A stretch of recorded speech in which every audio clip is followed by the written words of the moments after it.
नागपूरमध्ये मुख्यमंत्री देवेंद्र फडणवीस यांनी शरद पवारांच्या राष्ट्रवादीने काढलेल्या मंडल यात्रेवर टीका केली आहे। ओबीसी समाज दुरावला हे समजल्यावर यात्रा काढतायत असं फडणवीस म्हणाले आहेत। तर ओबीसींची शक्ती काय आहे हे त्यांच्या आता लक्षात आलं असून वर्षानुवर्ष त्यांनी ओबीसी समाजाला केवळ पाण्यात बघितलं, कोणत्याही प्रकारच्या योजना ओबीसी समाजापर्यंत पोहोचू दिल्या नाही असं म्हणत फडणवीसांनी शरद पवारांच्या राष्ट्रवादीवर टीका केली आहे।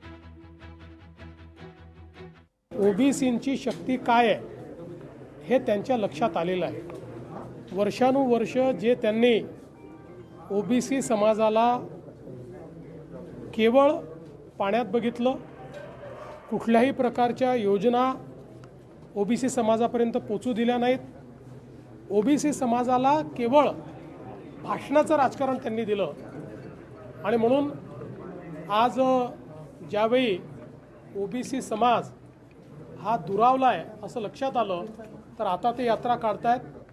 पण नुसती यात्रा करून फायदा होणार नाही। ओबीसीच्या पाठीशी तुम्ही ठामपणे उभे आहात हे कधीतरी दिसू द्या।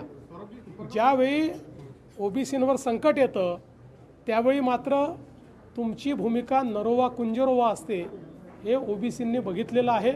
पण ठीक आहे, आता आठवण आली असेल तर ती कृतीत दिसेल अशी अपेक्षा करू। राजकीय तक्रार कोणी काहीही करू शकतं, टीका करू शकतं। काँग्रेसनं आम्ही कायम गरिबाचा विचार केलेला आहे, उपेक्षितचा विचार केलेला आहे। काँग्रेस पक्षच उपेक्षित जे आहे त्यांचा आहे, खरं म्हणजे पक्षच त्यांचा आहे। त्यामुळं हे अशी कोणी टीका करत असेल तर ते चुकीचं आहे।